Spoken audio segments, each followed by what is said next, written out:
پابندی کر رکھی تھی۔ سبزی وغیرہ بھی میں گلی میں آنے والے ریڑھی سے لے لیتی تھی، لیکن اگر کہیں پہ جانا ہوتا تو ریاض کے ساتھ ہی جاتی تھی۔ مجھے روپے پیسے کی تنگی نہیں تھی، میں بس یہ چاہتی تھی کہ ریاض مجھے اپنے خاندان والوں سے ملوائے اور میرا بھی وہاں پر آنا جانا ہو، لیکن اس نے ایسا نہیں کیا۔ اور پھر سال بعد میرے یہاں بیٹی کی پیدائش ہوئی تو ریاض کہنے لگا کہ بس اس سے زیادہ بچے بھی نہیں چاہتا ہوں، کیونکہ پہلی بیوی سے بھی میرے 3 بچے ہیں اور اب یہاں بھی 2 ہو گئے۔ میں ان کو ہی اچھی زندگی دے لوں وہی کافی ہے۔ اور جب میرے بچے اسکول جانے کے قابل ہو گئے تو ریاض نے انہیں ایک پرائیویٹ اسکول میں داخلہ کروایا جو قریب ہی تھا، تاکہ میں انہیں چھوڑنے اور لے جانے کا کام کر سکوں۔ میں پھر پوری طرح اپنے بچوں میں مصروف ہو گئی، لیکن میں اس زندگی سے تنگ آ گئی تھی۔ میں تو پہلے والی شہناز لگتی ہی نہیں تھی۔ بچے کچھ بڑے ہو گئے تو میں نے دوبارہ سے اپنا خیال رکھنا شروع کر دیا۔ ریاض کے بھائی، بیوی اور بہنیں بھی میرے بارے میں جانتی تھیں، اس لیے میرے سے اس بات کا مطالبہ کرتیں کہ دونوں دکانوں میں سے ایک دکان بھی میرے نام کر دیں، تاکہ کل کو کوئی اونچ نیچ ہو جاتی ہے تو میرے بچے بھوکے نہ سوئیں۔ تب ریاض نے چھوٹی والی دکان میرے بیٹے کے نام کر دی تو مجھے سکون ملا۔ اس دکان کے کاغذات بھی میرے پاس الماری میں پڑے رہتے تھے۔ اور پھر جب میرے بچے میٹرک کر کے کالج میں پہنچے تو اچانک ایک ایکسیڈنٹ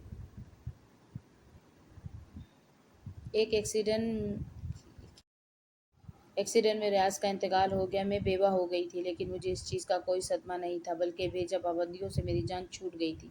اور پھر جب میری عدت پوری ہوئی تو میں اپنے بیٹے کو ساتھ لے کر ریاض کی پہلی بیوی کے گھر پہنچ گئی، کیونکہ ریاض کے انتقال کے بعد جب تک میں عدت میں رہی مجھے دکان سے آمدنی کا کوئی حصہ نہیں مل رہا تھا، اس لیے میں اپنا حق مانگنے وہاں چلی گئی۔ جاتے ہوئے میں ایک دکان کے کاغذات بھی ساتھ لے گئی تھی اور میں نے ان سے صاف صاف بات کی کہ چھوٹی دکان میرے بیٹے کے نام ہے، اس لیے آج سے وہ باپ کی جگہ دکان پر جائے گا اور دکان کی آمدنی کا 1 روپیہ بھی کسی اور کو نہیں ملے گا۔ ریاض کے گھر والے پہلے سے ہی یہ بات جانتے تھے، اس لیے انہوں نے اس بات پہ کوئی ہنگامہ نہیں کیا، بس یہ کہا کہ اپنی دکان کے ساتھ جو مرضی کرو، جیسے چاہو کھاؤ پیو، لیکن آج کے بعد دوبارہ یہاں پہ قدم نہیں رکھنا۔ تو میں اپنے بیٹے کو لے کر وہاں سے آ گئی۔ میرا بیٹا میٹرک کر چکا تھا اور اس کے پڑھنے لکھنے میں بھی کوئی اتنا دل نہیں لگتا تھا، اس لیے میں نے اسے دکان کی ذمہ داری دے دی۔ دکان پہ پہلے سے جو کام کرتے تھے وہ تجربے کار تھے، میرا بیٹا صرف گدی سنبھالتا تھا۔ اس طرح وہ جلدی کاروبار کے معاملات سمجھ گیا۔ اس نے دکان سنبھالی، لیکن اب پہلے جیسے آمدنی نہیں رہی تھی، یا شاید میرا بیٹا مجھ سے چھپاتا تھا۔ میں جب اس سے پوچھتی تو وہ کہتا کہ کاروبار خراب ہوا ہے، اس لیے جو مل رہا ہے وہ ہی بہت ہے۔ میں یہ سن کر خاموش ہو جاتی۔ ادھر میری بیٹی جوان ہو گئی تھی، لیکن وہ پتہ نہیں کس پہ گئی تھی، بہت بدتمیز اور بددماغ لڑکی تھی۔ حالانکہ میں نے تو اس کی ایسی تربیت نہیں کی تھی، لیکن سچ تو یہ تھا کہ وہ میری جیسی خود غرض اور خود پرست ثابت ہوئی تھی جیسے میں جوانی میں تھی۔ اس لیے اب میں اسے کیا کہتی، اسے سمجھانے کی کوشش کرتی تو وہ میرے ساتھ بدتمیزی کرنا شروع کر دیتی۔ پھر میں نے دونوں بچوں کو ان کے حال پہ چھوڑ دیا۔ چند سال گزرے تو میرے بیٹے نے کہا کہ وہ کسی کو پسند کرتا ہے اور اس سے شادی کرنا چاہتا ہے۔ میں نے بیٹے کی پسند کو اپنانے میں ہی عافیت سمجھی، کیونکہ وہی میرا اکلوتا سہارا تھا۔ اس لیے رشتہ لے کر اس لڑکی کے گھر چلی گئی جس کا اس نے بتایا تھا، اور چند مہینوں میں اسے بہو بنا کر اپنے گھر لے آئی۔ لیکن اس لڑکی نے آتے ہی میرے بیٹے پہ قبضہ کر لیا اور اب وہ میرے گھر پر بھی قبضہ کرنا چاہتی تھی۔ میرے ساتھ تو عجیب سلسلے شروع ہو گئے تھے جو تھمنے کا نام نہیں لیتے تھے۔ بہو نے بیٹے کے دل و دماغ میں آہستہ آہستہ زہر بھرنا شروع کر دیا، جس کا نتیجہ یہ ہوا کہ دکان سے جو روز کا خرچہ آتا تھا وہ اب بیٹا مجھے دینے کی بجائے اپنی بیوی کو دینے لگ گیا، اور پھر چند مہینوں میں وہی سیاہ سفید کے مالک بن گئے۔ میری بیٹی کی اور بہو کی بالکل بھی نہیں بنتی تھی۔ روزانہ ان کی کسی نہ کسی بات پہ لڑائی ہو جاتی، کیونکہ بہو کو اپنی نند برداشت نہیں تھی اور نند اپنی بھابھی سے دبتی نہیں تھی، وہ تو بھائی سے بھی نہیں ڈرتی تھی۔ میں اس روز کے جھگڑے سے بہت تنگ آ چکی تھی۔ پھر جب ایک دن میری بیٹی نے کالج میں اپنے ساتھ پڑھنے والے ایک لڑکے کا مجھے بتایا کہ وہ اس سے شادی کرنا چاہتا ہے اور بہت امیر گھرانے کا ہے، تو میں نے فوراً اپنی بیٹی کو کہہ دیا کہ جس سے کہو گی میں شادی کروا دوں گی۔ لیکن میری بیٹی کہنے لگی کہ مجھ سے شادی تو کر لے گا، لیکن میرے گھر والوں سے تعلق نہیں رکھے گا کیونکہ وہ بہت امیر لوگ ہیں۔ یہ سن کر میں خاموش ہو گئی کہ جب بیٹی اماں کو یہ کہہ رہی ہے تو میں اسے کیا کہوں۔ میں نے اسے کہہ دیا کہ ٹھیک ہے، جیسے تمہیں بہتر لگے تم کر لو۔ تقریباً 1 مہینے بعد میری بیٹی نے مجھے اطلاع دی کہ فلاں میرج ہال میں میری اور زبیر کی شادی ہے اور اماں تم بس اس نہال میں آ جانا، لیکن وہی کپڑے پہن کر آنا جو میں تم کو دلواؤں گی۔ میں خاموشی سے اس کی باتیں سنتی رہی، لیکن میں نے اس سے جب یہ کہا کہ اپنے بھائی اور بھابھی سے تو کہو تو وہ کہنے لگی کہ تم میری ماں ہو اور میں صرف تمہارے سے کہوں گی، بھائی اور بھابھی سے میرا کوئی تعلق واسطہ نہیں۔ میں اس کی بات سن کے بالکل چپ ہو گئی اور جیسا اس نے کہا ویسے ہی میں نے کیا، لیکن اس کی شادی کے بعد میں نے اسے مجبور نہیں کیا کہ وہ خود یہاں اپنے شوہر کو لے کے آئے میرے گھر، کیونکہ میرا بیٹا تو بہن کی شکل نہیں دیکھنا چاہتا تھا جس نے بھائی اور بھابھی کی شرکت کے بغیر اپنی مرضی سے شادی کر لی تھی۔ اور پھر جب میری بیٹی کی شادی کو 1 مہینہ ہو گیا تو بہو نے سازش کر کے ہم ماں بیٹا کو لڑوا دیا۔ اس دن میرے بیٹے نے مجھے صاف صاف کہہ دیا کہ وہ مجھے مزید اپنے ساتھ نہیں رکھ سکتا۔ یہ سن کے مجھ پر آسمان گر پڑا۔ مجھے یقین نہیں آ رہا تھا کہ میرا بیٹا مجھے یہ کہہ رہا ہے، لیکن میں جانتی تھی کہ وہ کبھی بھی اپنی بات سے پیچھے نہیں ہٹے گا، کیونکہ وہ مکمل طور پہ بیوی کے ہاتھوں میں کٹلی بنا ہوا تھا۔ اس لیے میں نے اپنی بیٹی کو روتے ہوئے فون کیا اور اسے ساری بات بتائی تو وہ کہنے لگی کہ ٹھیک ہے ماں، تم ایسا کرو کہ ٹیکسی کروا کے میرے گھر آ جاؤ، لیکن یہاں رہنے کے لیے تو ایک شرط ہوگی، کیونکہ میں اپنے سسرال والوں کو یہ نہیں بتا سکتی کہ میری ماں میرے پاس رہنے آ رہی ہے، اس لیے تمہیں میرے گھر میں نوکرانی بن کے رہنا ہوگا۔ یہ سن کر میں بہت دکھی ہوئی، لیکن میرے پاس کوئی اور راستہ نہیں تھا، اس لیے میں نے اسے کہا کہ جیسے وہ کہے گی میں ویسا ہی کروں گی۔ پھر ایک بیگ میں اپنے کپڑے رکھ کے میں روتے ہوئے اپنے گھر سے نکل گئی اور جب اپنی بیٹی کے گھر پہنچی تو وہاں کی شان و شوکت دیکھ کر میں دنگ رہ گئی۔ ایک طرف مجھے خوشی بھی ہو رہی تھی کہ وہ اتنی امیر گھر کی بہو ہے، اور یہ دکھ بھی ہو رہا تھا کہ میں ان کی نوکرانی بن کے وہاں گئی تھی۔ میری بیٹی نے اب تک جس سسرال کا کہہ کر مجھے چپ کروا کے رکھا تھا، اس سسرال میں صرف اس کا سسر شامل تھا۔ سسر کے علاوہ اتنی بڑی کوٹھی میں میری بیٹی اور داماد اکیلا رہتے تھے۔ ساس کا انتقال ہو چکا تھا اور زبیر اپنے والدین کا اکلوتا بیٹا تھا۔ مجھے یہ سب جان کر اور بھی دکھ ہوا کہ میری بیٹی کتنی خود غرض ہے، لیکن جب میں وہاں رہنے لگی تو مجھے اس کی خود غرضی کا اصل چہرہ بھی نظر آ گیا۔ اس نے تو واقعی مجھ سے نوکرانیوں کی طرح کام کروانا شروع کر دیا۔ میں اس کے کہنے پر 3 4 طرح کے کھانے بناتی اور بھی گھر کے بہت سارے کام اس نے میرے ذمہ ڈال دیے تھے۔ جب میں اکیلی ہوتی تو وہ مجھے کہتی کہ تم میری ماں ہو، تم سے زیادہ اچھے طریقے سے میرا گھر کون سنبھال سکتا ہے، لیکن اپنے سسر اور شوہر کے سامنے میرے ساتھ بالکل ایسی بات کر دیتی تھی جیسے میں اس کی ماں نہیں بلکہ ملازمہ ہوں، جبکہ میرا داماد یہ بات جانتا تھا کہ میں ملازمہ نہیں ہوں، اس کی بیوی کی ماں ہوں۔ وہ اچھا لڑکا تھا اور میری بہت عزت بھی کرتا تھا۔ جب کبھی موقع ملتا مجھ سے اچھے طریقے سے بات کرتا اور میرا حال بھی پوچھتا، بلکہ میں نے یہ بھی نوٹ کیا تھا کہ زرمین اس کے رویے کا زبیر کو دکھ ہوتا تھا۔ ہو سکتا ہے وہ زرمین کو یہ بھی سمجھاتا ہو کہ ماں کے ساتھ اس طرح کا رویہ اختیار نہیں کرتے، مگر میں جانتی تھی کہ میری بیٹی کسی کی نہیں سنتی اور یہ سب میرے اپنے ہی کیا دھرا تھا۔ میں جوانی میں خود ایسی تھی، میں نے کبھی اپنی ماں کی نہیں سنی تو آج میری بیٹی نے میری کیا سننی تھی۔ زرمین کے سسر بہت نفیس آدمی تھے، لیکن میں نے کبھی ان کو بولتے ہوئے نہیں دیکھا تھا۔ اگر میں ان کے لیے چائے بنا کر لے جاتی تو وہ مجھے اشارے سے وہاں چائے کا کپ رکھنے کا کہہ دیتے، یا کبھی اور بھی کوئی کام ہوتا تو کبھی بھی ڈائریکٹ مجھے نہیں کہتے تھے، بلکہ زبیر ہی مجھے ان کے کاموں کے بارے میں سمجھاتا تھا، کیونکہ میری بیٹی کو تو شاپنگ اور پارٹیوں سے فرصت نہیں تھی کہ وہ اپنے گھر یا سسر کا خیال رکھ سکے۔ پتہ نہیں زبیر کس طرح زرمین کے ساتھ گزارا کر رہا تھا۔ مجھے وہاں رہتے ہوئے 3 مہینے ہو چکے تھے۔ میں سرونٹ کوارٹر میں رہتی تھی، میرے علاوہ اور کوئی بھی ملازم 24 گھنٹوں وہاں نہیں رکتا تھا، سب جز وقتی ملازمین تھے۔ ایک دن میں اپنے کوارٹر میں آرام کر رہی تھی کہ زبیر میرے پاس آیا تو میں فٹافٹ اٹھ کے بیٹھ گئی۔ میں نے اسے کہا کہ بیٹا تم مجھے وہاں بلا لیتے، تو کہنے لگا کہ کوئی بات نہیں، مجھے آپ سے کچھ ضروری بات کرنی تھی۔ اس نے کہا کہ زرمین اس وقت گھر پر نہیں ہے، تو مجھے لگا کہ یہی مناسب موقع ہے آپ سے بات کرنے کا۔ میں نے کہا کہ ایسی کیا بات ہے؟ تو کہنے لگا کہ آپ میرے بات کو غلط مت سمجھیے گا اور مجھے سمجھنے کی کوشش کیجیے گا۔ دیکھیں، میں سب کچھ دیکھ رہا ہوں کہ آپ کی اپنی بیٹی آپ کے ساتھ کیا رویہ اختیار کر رہی ہے، اور بیٹے نے تو آپ کو گھر میں رکھا نہیں۔ آپ سوچیں، اگر آپ کی بیٹی نے بھی آپ کو یہاں سے جانے کا کہہ دیا تو آپ کہاں جائیں گی؟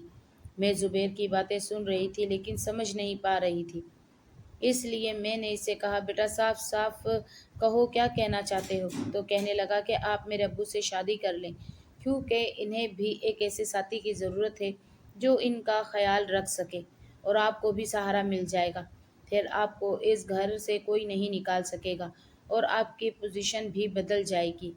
یہ سن کے تو میں بہت زیادہ حیران ہوئی کہ وہ ایسے کیسے کہہ سکتا تھا، لیکن وہ کہنے لگا کہ آپ سوچیں، اس میں کوئی برائی نہیں ہے، آپ کی عمر اتنی زیادہ تو ہے نہیں، اور پھر آپ کی حیثیت بھی اس گھر میں مضبوط ہو جائے گی۔ اس نے کہا، میں نے اپنے ابو سے بات کر لی ہے، وہ آپ سے شادی پر راضی ہیں۔ اب آپ مجھے سوچ کے بتا دیں اور میں انتظار کروں گا، آپ مجھے انکار نہیں کریں گی۔ اور اس کے بعد وہ وہاں سے اٹھ کر چلا گیا۔ میں ساری رات سو نہیں سکی، لیکن مجھے یہ بات سمجھ آ گئی تھی کہ اگر مجھے کہیں عزت کے ساتھ رہنا ہے تو ایسا کوئی قدم اٹھانا پڑے گا، ورنہ میری اولاد ہی مجھے ذلیل کرنے پر تلی ہوئی تھی۔